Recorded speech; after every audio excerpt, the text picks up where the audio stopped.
Everybody, to get this started, M.A. Larson, who I was about to make an announcement was going to be late. You're just parked. You're tardy. Come on. All right, everybody, M.A. Larson. Hi. Next up to invite to the stage, Amy King Rogers.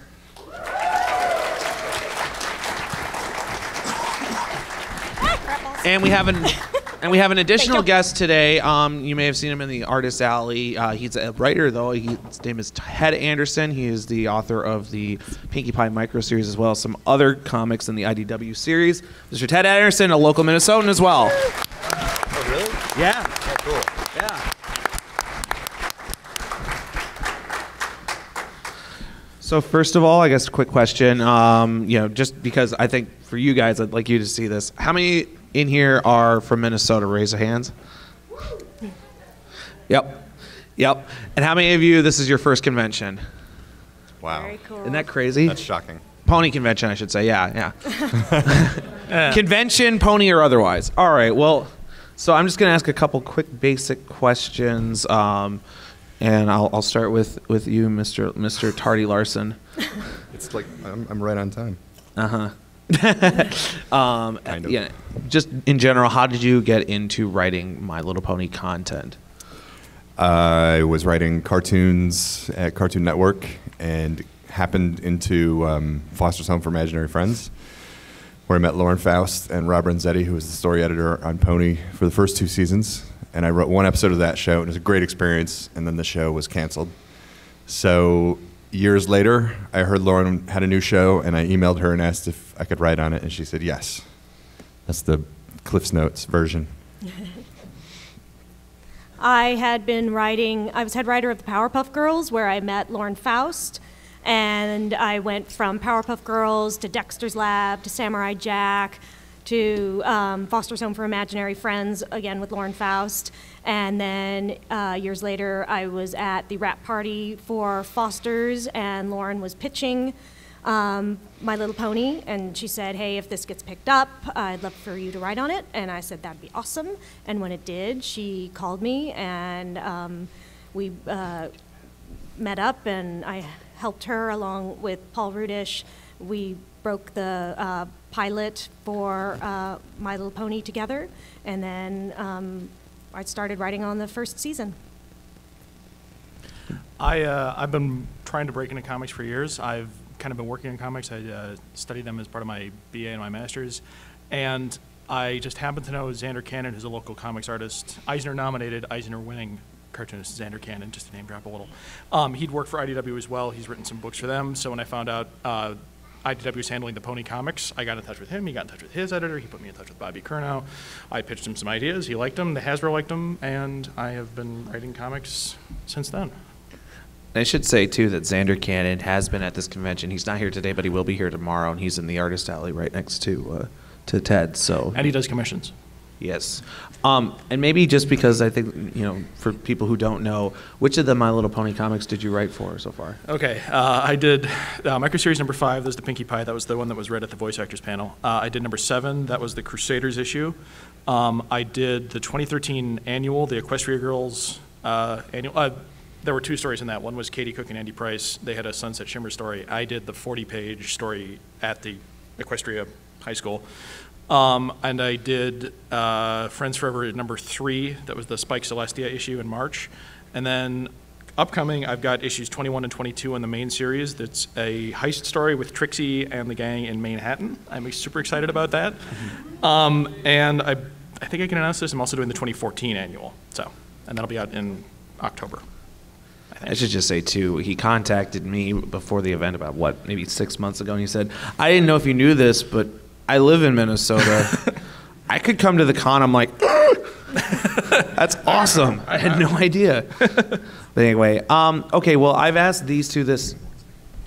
Yeah, Thanks, Emmy Larson. I'm going to keep doing that just to torment him. I asked this yesterday, but for those who weren't here yesterday, who is your favorite character to write for and why? I'll start with Amy. I think we know the answer. Well, yeah. I always say Pinkie Pie, and it's very true. But I'm going to switch it up today because it feels like that one character is terribly doesn't get enough love. And so today I'm going to say Applejack.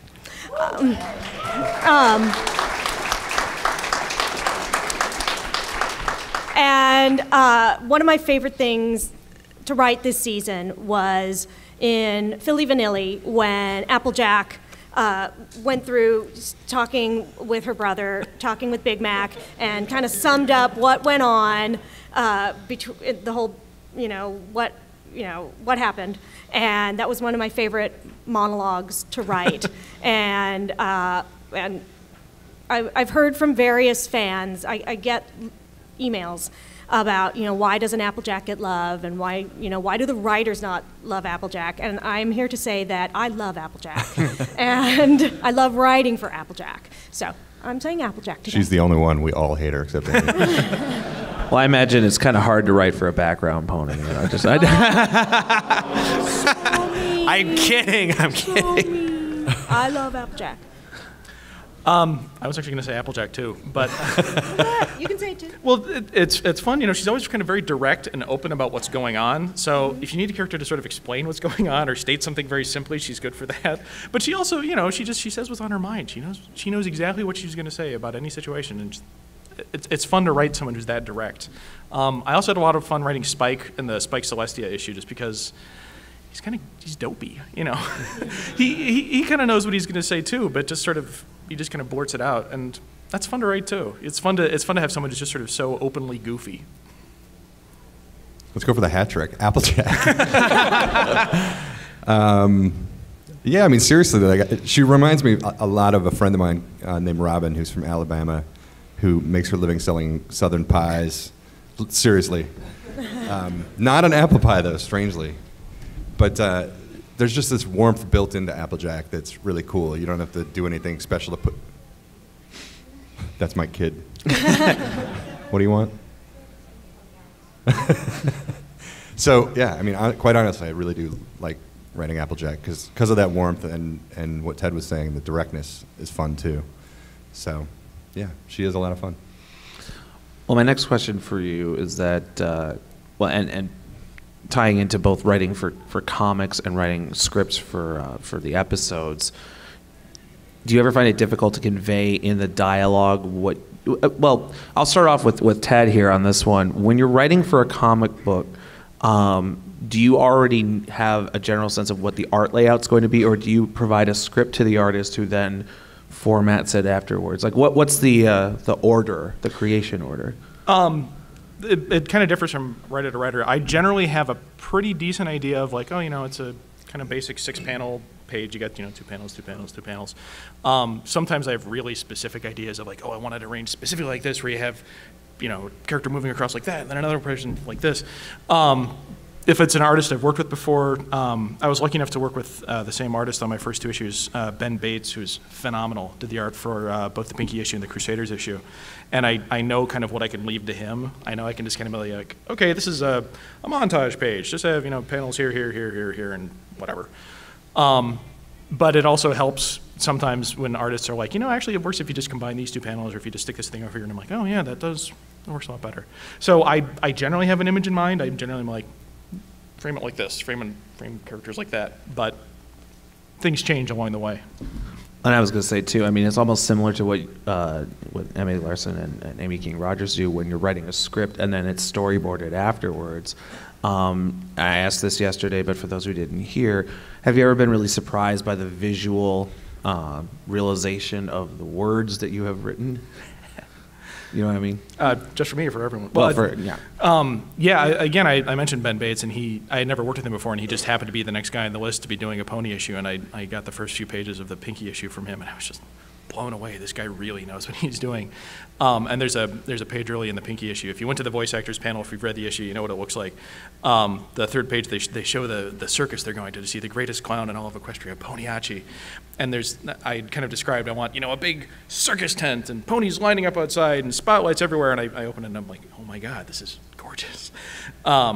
Just being able to have this sense of space and showing this enormous crowd and making it all sort of work and flow and make it readable, that was really was touching.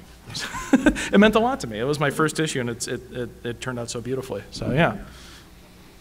Yeah, I'm always impressed with how much further they push anything that I've written, because as much as I have a good imagination, theirs is they think so much more visually than I do. I mean, for instance, with the Pinky Pride episode, I know Westerns very well, and fortunately, whoever boarded it did their research, knew Westerns, and they totally nailed it with Cheese Sandwich, you know, all of the no-name stuff in there, and so just all of the visuals in there were what I imagined and then some. So yeah, it's always a pleasure to watch the episodes and see that they just take things even further.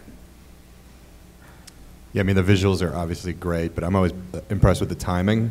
I've been on the shows where when you're not in the recording booth, you can miss a joke if you just read it wrong. And we're in different countries, and they still read it. I mean, the scene Amy was talking about with Applejack and her brother, the timing is beautiful in that. Yeah. So whoever does the timing, I'm not sure who it is. It'd Terry Glasson, I think. You know, the vocal director. It's really well done. Yeah. Well, we have a bit of a kind of a special thing here that I wasn't sure was going to happen, but I'm really excited.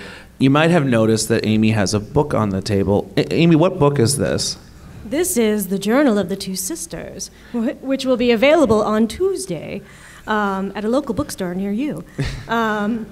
And for those who don't know, what is the general premise of said book? The Journal of the Two Sisters, half of it tells some prehistory between Celestia and Luna when they were first asked to be the princesses of Equestria.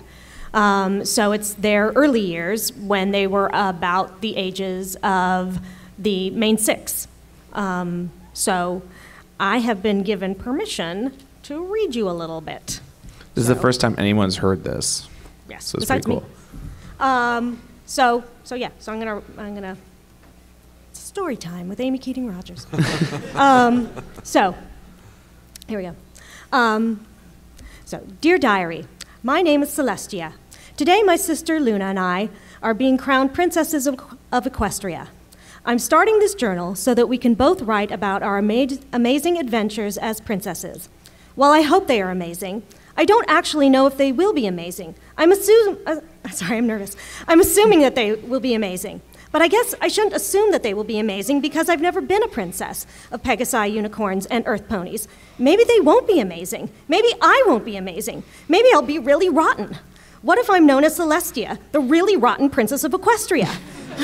Okay, calm down, Celestia. You're freaking yourself out again. Take a breath. You're going to work hard like you always do. And as long as you work hard, you're going to be just fine. Okay, that's better. First of all, I just want to say that I can't even believe that Luna and I are going to be princesses.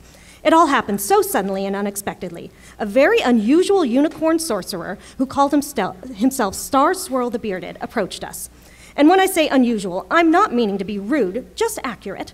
First of all, he came by the Bearded, quite honestly, because he has the longest brown beard I've ever seen. Second of all, he wore a large wizard hat and a cloak with stars and moons pattern on the fabric, and all over the edging were bells that jingled and jangled when he walked. Let's just say I could easily find him in a crowd. Star Swirl and his representatives, Smart Cookie of the Earth Ponies, Private Pansy of the Pegasi, and Star Swirl's apprentice, Clover the Clever of the Unicorns, told us all about the previous struggles between the Pegasi unicorns and Earth Ponies. Since the tribes came to a peaceful understanding and established Equestria, they wanted rulers to help uphold that peace, which was why they came to us. They knew that alicorns stood for everything Equestria was founded upon: love, harmony, and friendship. And because alicorns are a combination of Pegasi, unicorns, and earth ponies, they believed that we could represent the citizens of Equestria in an unbiased manner. All ponies began being equal in our eyes, so they asked us to be their princesses. And that was really nice, but still a whole lot of pressure. I mean, Luna and I are very honored. How could we not be? It's not every day that you're asked to rule over an entire land.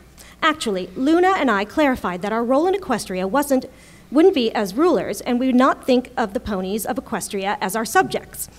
That would be very awkward. We will be Equestria's guardians. That sounds much friendlier.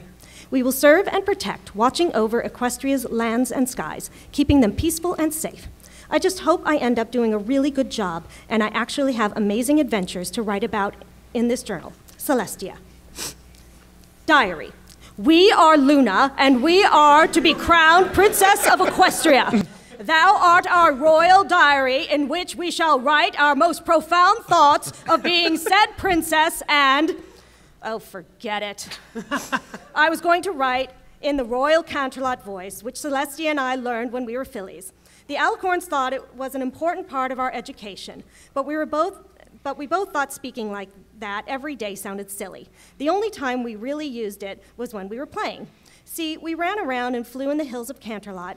We'd pretend we were princesses and talk in the royal we, being all formal and haughty and stuff. But as much as it's fun to speak, writing in the royal Canterlot voice is just too exhausting. So I'm starting over.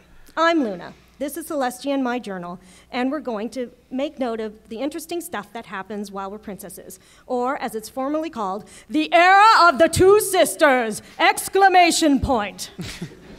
I'm going to write about the good stuff, the bad stuff, and hopefully some really awesome magic stuff, which will probably fall under good, bad, and awesome. Today is our official coronation, and while I was excited when Celestia and I were first approached by Star Swirl and his band of merry ponies, now it's actually happening, I'm kind of nervous. I just really hope I do a good job for Equestria as their princess. I mean, it's going to be incredible, but it's also a huge responsibility. In the end, I need to remember to be myself, and part of that is getting to know every pony and having fun. I'm excited to fly with the Pegasi and get down to Earth with some Earth ponies and whip up some special spells with the unicorns.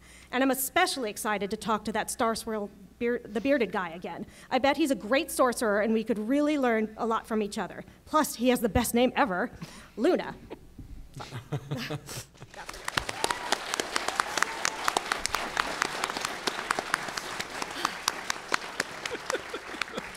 And if you didn't hear yesterday, all of this is actually considered canon. Yes. So, again, I'm just going to ask one more time. You know, how difficult will it be to deal with all of the upset fanfic writers? I'll shut down my Twitter account. Well, I have one last question before we go to Q&A because I want to give you guys a chance to ask your questions. I think we're going to do this the standard way we've been doing this entire convention.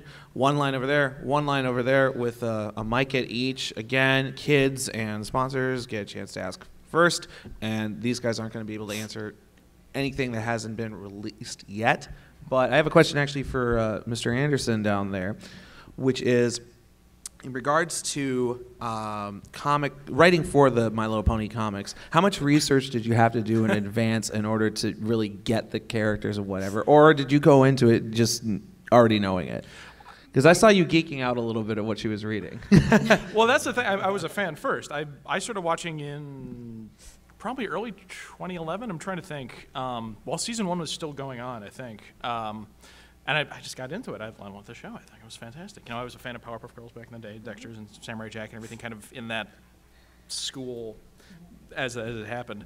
And I just got into this too, and I'm like, wow, all right. So I came into it from the perspective of someone who, yeah, I'd already seen all the episodes. I could sing all the songs. I could do all that. So not much research. I had the opportunities a couple times to look at stuff that hasn't been aired yet, or that sort of thing. When I did the Equestria Girls Annual, I got to see the script for that early, and then I got to watch a preview copy of it as well. So I knew all about it before all you guys did. And I got to see a script for one of the season 4 episodes because it tied into something I was doing. But apart from that, I mean, I'm a fan. I watch it every Saturday morning. That's when it comes out. That's my perspective on it. That's kind of cool. All right. Well, again, if you guys have questions for these guys, there's going to be a line, I think, at least one line over on this side. Oh, you got the mic? Okay, good. So I think we should give you guys an opportunity to ask your questions. And maybe while the lines form, actually, I'll make a quick announcement just to remind everybody, if you've forgotten, which you shouldn't have, Amy is going to be performing actually the original versions of the songs from Pinky Pride in this room, I believe in how long? I think it's at 3. Yeah. Right? Yep, I believe so. So check your schedules; it'll say it on there. But yeah, the original versions of the Pinky Pride songs. That's the cheese sandwich episode. Yep, cheese sandwich. First time those have ever been heard, right in here at 3:00. Yeah, I'm going to tell you guys what my songwriting process is, writing the lyrics and taking you through, the original versions of the song before they're sent off to Daniel, and he works his magic on them. All right, well, I guess we can get started.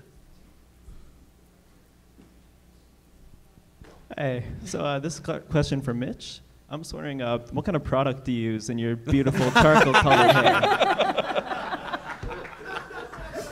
Important questions. Yeah, because it kind of smells over here. I've tried many different products, and currently I'm on the Bumble and Bumble styling cream. Oh, Yeah, that's very good stuff. interesting. Highly recommend. Thanks, Emily Larson. I thought you were going to say, like, the tears of disgruntled fanfic writers. Do you have any suggestions for writing a first episode? A first episode of Pony or a first episode of anything? On any animated cartoon or something? How to write a pilot? Is that what you're asking? Yeah. Well, you have to kind of start with coming up with kind of the premise of your world. So getting all of your characters and the foundation of what that world is. So once you come up with all of that and make sure all of that is solid, start with your characters and building that world. And once you know what all of that is, then you can jump into writing an episode of something. When the show Bible that Lauren wrote for My Little Pony is incredibly detailed, and the characters are really well established. So going in to write an episode, we knew who Applejack was and Fluttershy and all of that. So when we went in to write episodes, we had something to sink our teeth into to begin with. And then you go in and then you come up with story ideas, and then you have something, for those characters, to do. So you have to do all that homework first before you start writing an episode of something. But if you want to just kind of write scenes and do that kind of stuff and just kind of write dialogue, that's a different thing of doing writing exercises. It just depends on which you're doing of just writing, doing writing exercises or writing an episode of something. Those are two different things. Pilots are really hard because you have to introduce the world, the characters, everything. And they end up not really feeling like the show most of the time. Yeah. It feels like a completely different thing. But this has nothing to do with cartoons animation, but one of the best pilots I've seen is a show called The Shield. And what they did was they had a 2-hour pilot, and they ended up cutting off the first hour. So you're actually seeing the second hour ever of the show, and it works so well. It feels like you're right in the middle of the show. They're not setting up all these characters and things. It's so economical. It's great. It's the opposite of My Little Pony. It's got a lot of guns and drugs and stuff. But it's a really well done pilot. So it's the thing of coming in late? Yeah. Come in late.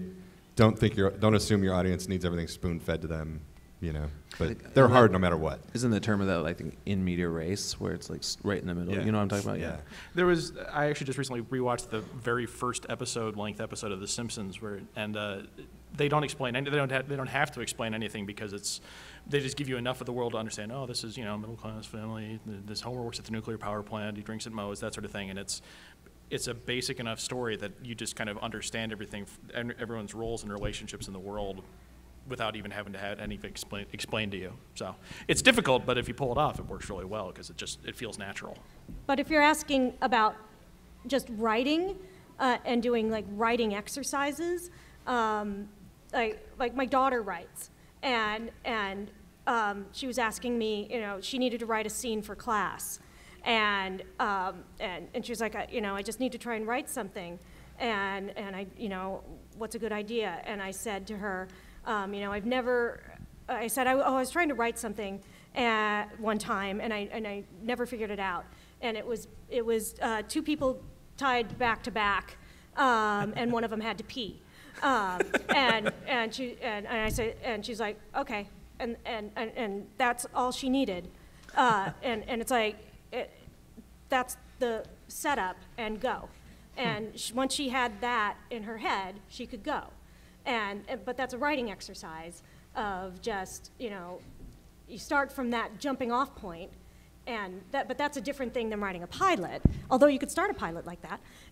But you need to know who those characters are. But she knew who the two people in the chairs were, who were tied back to back, and which one had to pee. And then you go. So it just depends on what exactly you're trying to do. Hopefully that helped. I don't know. All right. In equestrian history, who came first, Tyrrell or Discord? Okay. I actually know the answer to this. In my mind, at least. Discord.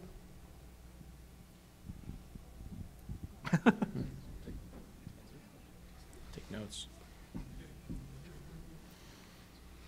Hi, I have a question for Ted Anderson. What was your favorite pony story to write in the comics? I had a lot of fun with, writing the Pinky issue was fun because I had that pretty much solidly laid out stem to stern as soon as I started, and there were almost no changes on it I had to make. Bobby, the editor, had no changes. Hasbro had no changes. It was just sort of a beautiful act of pure creation. And everything since then I've had to, change the scene or alter this or alter that. Not to get harsh to anyone. I just, that's part of the work is you have to, make sure it actually flows well and fits everything.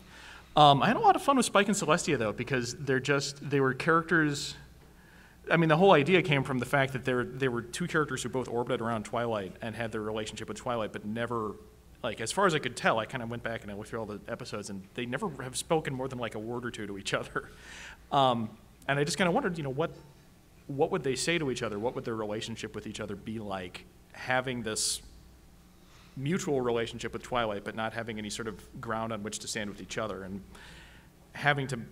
the two of them having to find a common ground to talk on. It was kind of a fun little exercise. I enjoyed that one quite a lot. It was a lot of fun. My issues are available from the source, Comics and Games. They're in there. Hi, Neil. Hey, Mike. We've done a podcast together. My question is, at BabsCon recently, Megan McCarthy actually said something about, in response to a question, that in a season 4 episode, there was something that was actually taken out because it was felt that it would be too sad and it would be too dark. And my question was kind of, I'm sure a lot of us here grew up with a lot of kids' shows and movies that had their fair share of dark material or seriousness, but mixed in with the lightheartedness. And a lot of that stuff is what stayed with us over the years and helped us navigate our lives. My question is on the mix between sort of lightheartedness and gravity in the show, and how do you decide, and do you think the show has had enough gravity to it as opposed to just lightheartedness? What's your opinion on that? And now you know why I did a podcast with him. That's a great question, yeah. I don't personally like to do too much gravity type stuff. I think even the more emotional moments should be kind of happy and light and sweet. So it's My Little Pony. To me, it doesn't feel completely appropriate to have darker. You know what I mean? There can be a little bit of that, but I don't know. To me, it's not that show. But I don't write all the episodes, and some of the other writers do like doing that stuff. So that's my answer. Yeah, I think we strike the right balance of sadness and yeah, we don't need that much. I agree with Mitch that it's not that show. And yeah, there are shows like that. We had those in our childhood. If we felt it was appropriate, it would be in there. And I'm not sure I actually don't know what Megan was referring to, because it wasn't an episode that I wrote, and since it was cut, I don't know about it. And since it was too sad, it was gone. But I trust it was cut for a good reason. So yeah, I think that was the intended crossover with The Shield that they cut out. They felt it was inappropriate for the... Things get a little dark.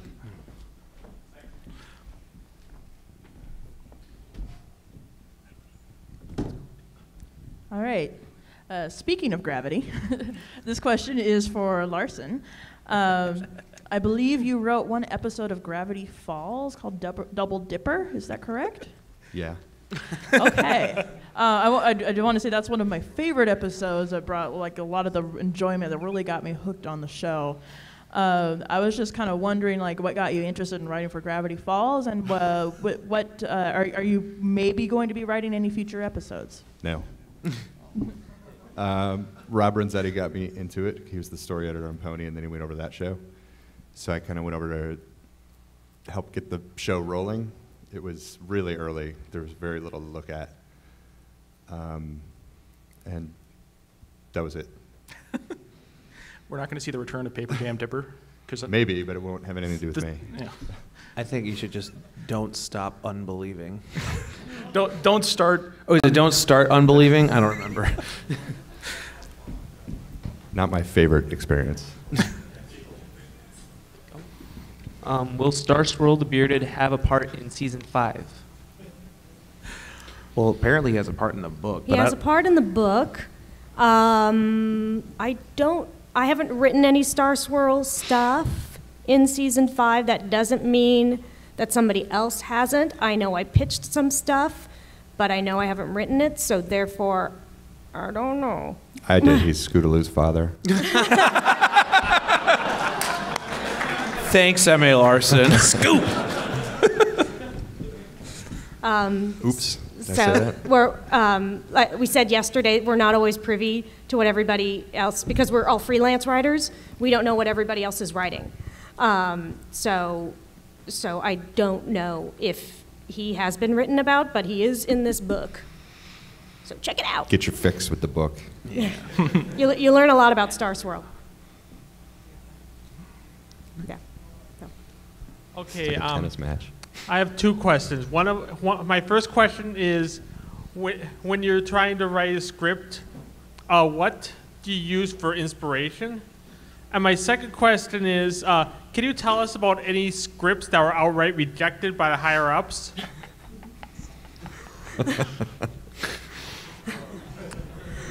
I actually do have a small story. I did have a two-issue arc that was going to be in the place of what the heist issue is right now. It was a pretty simple story, and it's one that I'm sure has already been done 1,000 times before in fanfics. But it's basically every pony in Ponyville switches species. So Pegasi become unicorns, Earth ponies become Pegasi or unicorns.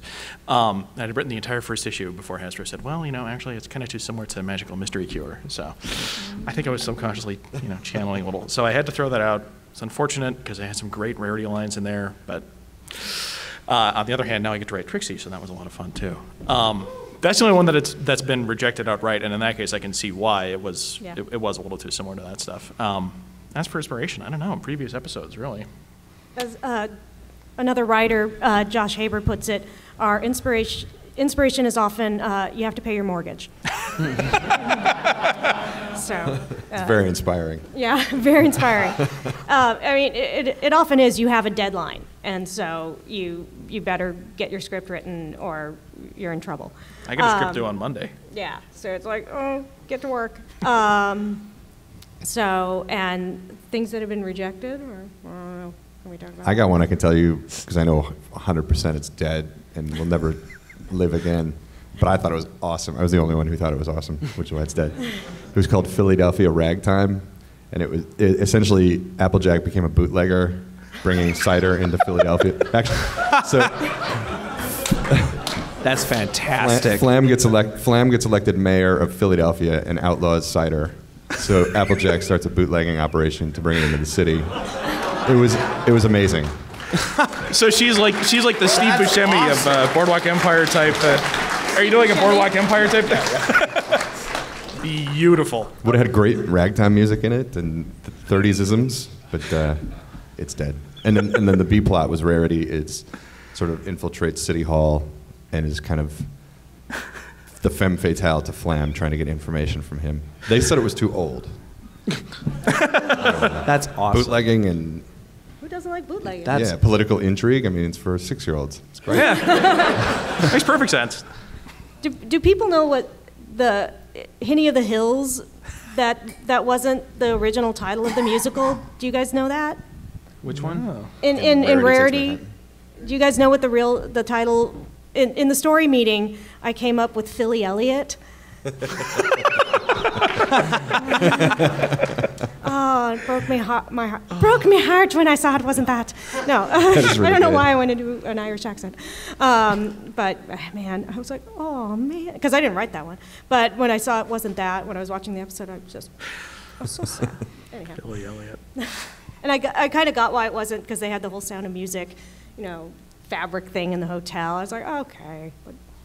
But we had this whole thing that was going to be Philly Elliott, and it was this thing that we did this totally ridiculous thing where, like, flash dance. The Philly wanted to be. Philly Elliott was a steel worker who wanted to be a dancer who wanted to be a steel worker. It was awesomely bad. It was so fantastic. She's a maniac. She was a maniac. Maniac on the floor. Yeah, and Dave Polsky was totally into it. Okay, go on. Sorry. A steel worker who wants, or dancer Who wants to be a steel worker. You can imagine Yeah. that being an easier career change than the other way around. Yeah. All right, my question is about writing finales. So this one's more towards Amy and Mitch. Hers was way better than mine. So my question is, how do you manage to work finales so that they feel sufficiently distinct and satisfying from other finales? Like if a previous finale was really, really good, like most people absolutely loved the season 2 finale, and a lot of people really liked the season 4 finale, and obviously there's at least one more season to go. How do you manage to work that process? How challenging is that? Well, we wrote the 2 half-hour finales. Well, I've only written one finale, Me and too. that was season 1. Yeah. Season 2 was Megan, I think. Yeah, back before they became extravaganzas. Megan gives herself the 2-part finales. We get the 1 parts. Yeah.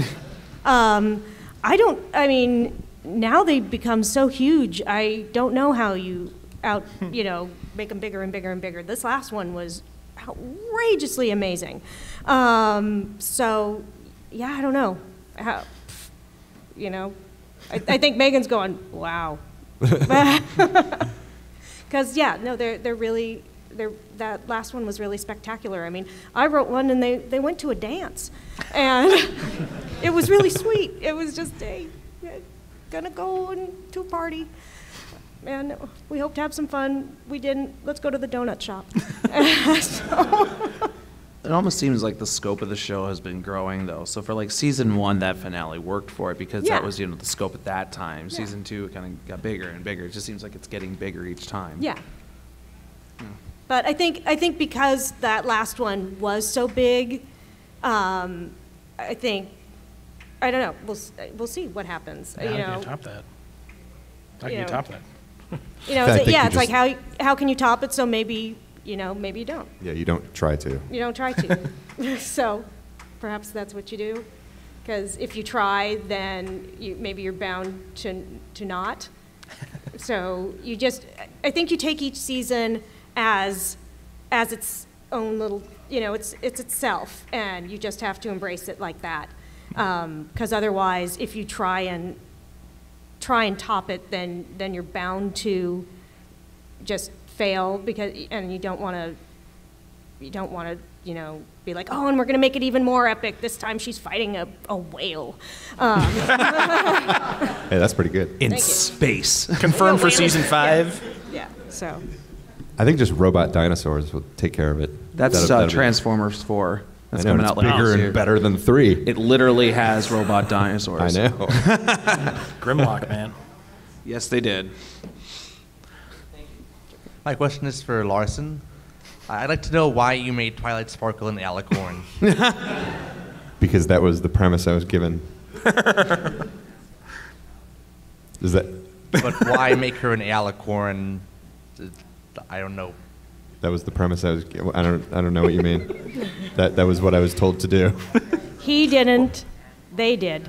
We get given premises. You know, here's your episode. This is the one you're going to write, and Yeah. that's the one that he I didn't got. pitch it. That was the assignment. I was going to say, yeah, I think a lot of people may not realize that the way the show, some of the episodes of the show are written is that the ideas, like the plot lines, like the general, the characters that are going to be already sometimes set in advance, and then they get assigned. It changes, it varies, but most of the time we come in at the beginning of a season, pitch a whole bunch of ideas, and then the story editor will decide which ones they like, and then submit them, and then we get told, here's your one. And yeah, that one was, it's time for your story meeting, here's your story. Yeah. I could have just as easily made her an Alicorn, or Cindy Morrow could have. Then it would be or- thanks AKR. Yeah, exactly. It could have been whomever. So I think it's they just- picked you just so that phrase could take life. And it was also, it was the series finale, it was the end of the show when I got that episode, and when I turned it in, when I had completely finished it, the show was over. And it wasn't until months later that there was a season 4 pickup. Yeah. Huh. So in that context, it makes sense. Well, we should clarify before these guys misunderstand. It wasn't that the show had been canceled. It hadn't been officially right. re-renewed yet. So you guys weren't sure whether or not that was going to be the last episode. Exactly. Okay. In my mind, when I turned it in, the show was over. Not because it was canceled, but nobody knew what was going to happen. Yeah. Sometimes you don't in animation, we're freelance, and often when you don't know when you're going to get a season pickup, and that happens a lot in any kind of television series. You don't know when you're going to get a pickup. So when Mitch turned in his script, as far as he knew, we weren't getting a pickup. So he turned it in, and so that could have easily been the series finale, and she flies off, and ta-da, and that could have been it. But then we got a pickup, and then you go, oh, okay, we got a pickup, and then we got to continue her story. Right. Which, so that's pretty awesome, right? A good example is I started another show at the same time as My Little Pony called Symbionic Titan at Cartoon Network. And I actually wrote, I think, 3 episodes of that were never produced because they continued the writing even though they didn't have a pickup yet, and they never got the pickup. So in their mind, if you watch the show, it just sort of ends. There's no finality to it because they thought they were going to get a pickup that they never got. So we were treating it differently. We were not expecting a pickup, and so then it came and was like, cool. Is Now we're anybody ponies. Is anybody here a fan of Parks and Recreation? Yo. Yeah, I love that show. The season finale that recently just came out. I mean, that has all the hallmarks of a series finale. It's coming back next year. Oh, really? Yeah. So, I mean, they made it the end of the episode is set 3 years in the future. They have all these various details that seem to be resolved. But I think you can tell there that the writers weren't sure whether or not the show was going to get renewed, and they wanted to make sure that if just in case, it had a proper ending. So I think that's what happened with season 3's finale. Yeah. See also Futurama. But Megan has said to me in the past, and I know on panels too, that they had an overarching arc, like a story arc, in mind, including the Twilight with Wings part of it. Mm-hmm. So I think, it wasn't that was supposed to be the end of everything. It's just that you wrote, M.A. Larson wrote the episode just in case. Well, and then it changed quite a bit because obviously there was a pickup and it was going on. So when I watched what aired, I was like, ooh, that was similar to what I wrote. Not quite. My story is centered around Pandora's box, and Celestia sent a box over that Twilight opened. It was really completely structured like Pandora's box, and it had to kind of change to continue on after. So, yeah. Yeah, my question is actually about darn it. Equestria Girls? Equestria Games, there we go. It was hyped across multiple episodes and 2 seasons, but And while it was a great Spike episode, it pretty much skipped over the entire Equestria Games. What happened? Ask Ted. I don't know. I didn't work on season 4, so let's go to Amy. I don't know. Have you watched the Olympics? It's kind of like what happened with the Winter Olympics where they only I'm sorry, showed can the... Yeah? I said, but that's multiple countries. The Equestria Games is just Equestria. Yeah, I know, but they're boring. Okay, fine. Can I change my question? No.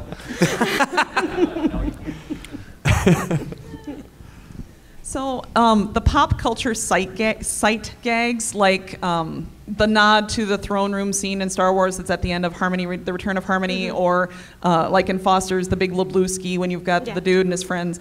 Are those written into the script, or are they added by the artists, or is it a collaborative effort? They tend to be added by the artists. I think Tom Dan, the guy that The Rock in the Discord episode is named after, Here Comes Tom. Tom Dan, he's one of the storyboarders at DHX. He specifically, I've spoken personally with Sibsy about this, set up that end of the episode that was just like Star Wars. Yeah, if you read the script, it's all there. It's like the same scene, but they read the script and were like, oh, wait, this matches the Star Wars thing, so they added all that. But it's, sometimes we do it, sometimes they do it. It really depends.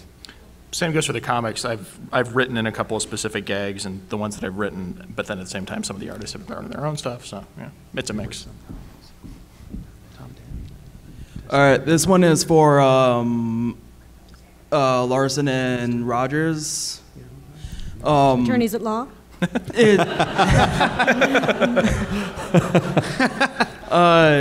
My question is that when writing for the characters in the show and the episodes, what's generally the biggest hurdle you've ever had to overcome, whether it's like writing a specific character or something along those lines? The first time I wrote Rarity was really tough because it was for Dog and Pony Show. And she was so whiny. And she was supposed to be, but it was a balance of making her whiny and not making her completely unlikable.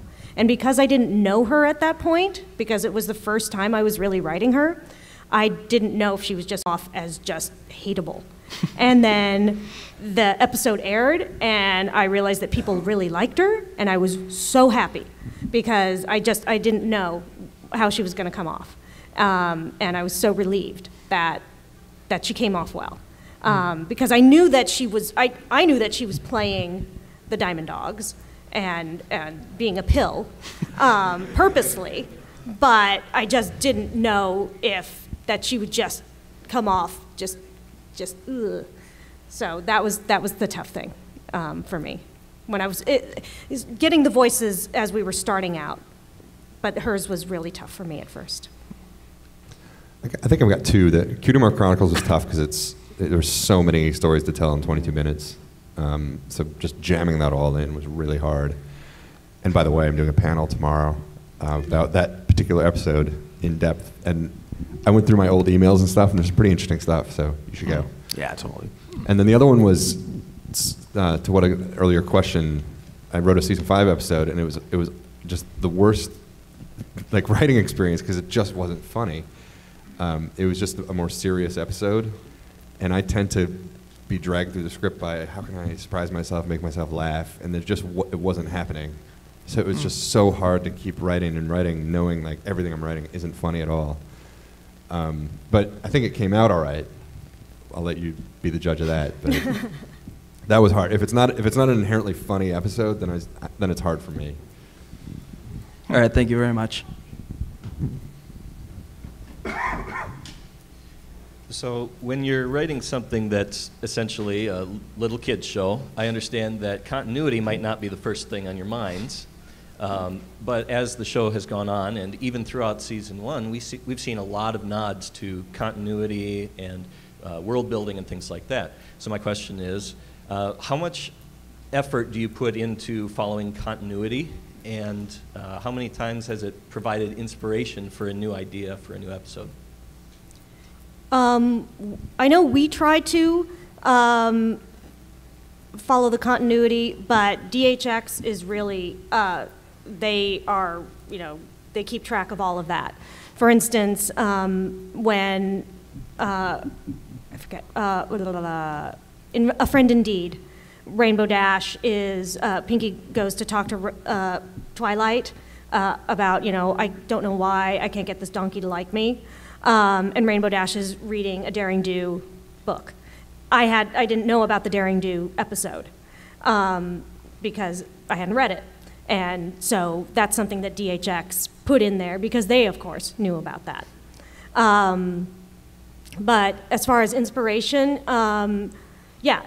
that definitely plays into things of, oh, we know about that this has happened, and yeah, we should write something else based off of, that other existing thing.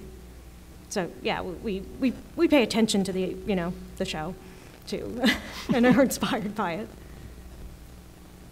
Yeah, good answer. Good Thanks. answer. I think we Good got answer. time for maybe about 1 or 2 more questions. All right.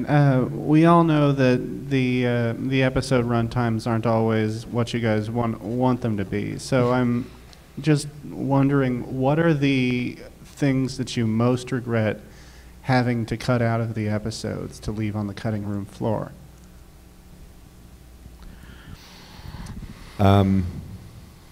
I had some good songs in Magical Mystery Cure. I had a song where Stephen Magnet sang. Twilight and Rainbow Dash took a flight together kind of around Equestria, and they found him and all the other dragons, and he was in the water singing, and they had a big dance routine, and it was awesome. So I was kind of bummed that got cut, but I get why, you got 22 minutes, what are you going to do? So I think, all in all, the directors make really good choices when it comes to what to cut to fit. In Luna Eclipse, there was a scene with Rarity where she turns Luna into a pretty pink princess that got cut because there just wasn't time for it, and it didn't advance the story, so it was a great cut. But it was a cool scene, so it's a bummer, but I think they're really good at that, cutting the right stuff. Mm-hmm.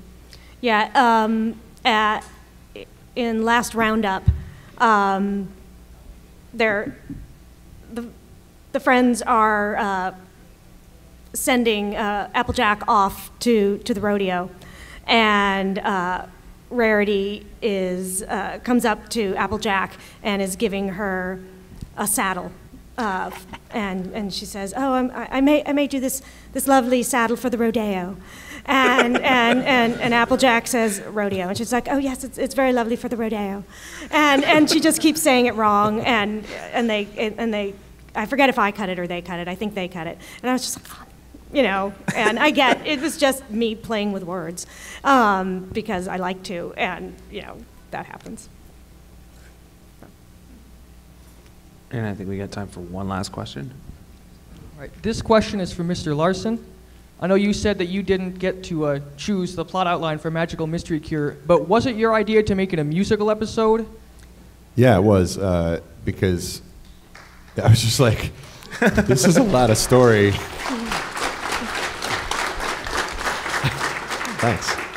I asked to do a 2-parter because it's a lot of story, and it just wasn't in the cards. So then it's like, well, we could do a musical, and you can get through story faster in a song than through a regular scene. So it just sort of worked out that way, and it also gives it more of a special feeling, since it was going to be the series finale. So, yeah. Yeah, it makes it more epic. Yeah, exactly. Okay, so I just want to tell you guys one thing, because in Cutie Mark Chronicles, they're in the Rock Farm flashback, where Pinky's mom is saying something to her, and she calls her Pinkie Pie, and Lauren gave me the note to make it more like a mother saying the daughter's full name, and she threw out all these ideas, and Pinkamena was one of them. And so I put Pinkamena Pie, but I was like, it's still not funny enough. What could her middle name be? So I put in Diane, and my Aunt Diane is sitting right over there. So the inspiration for Pinkie Pie's middle name is right over there. Aww. Well, okay, just as a piece of My Little Pony history right there. Just as a reminder, there is going to be a Tiki Pride original songs panel right in here at 3 o'clock. Amy Keating Rogers is going to be performing, explaining some songs. Again, tomorrow there's going to be a cool panel, the writers versus voice actors, where we get to talk about that interplay. Also, tomorrow there's going to be a thoroughly analyzing episode, Keating Mark Chronicles, with this guy here. And anyway, aside from that, thank you all for coming. Let's give it up for Ted Anderson, Amy Keating Rogers, and Emmy Larson. Thanks, guys. Thanks, everyone. Thank you.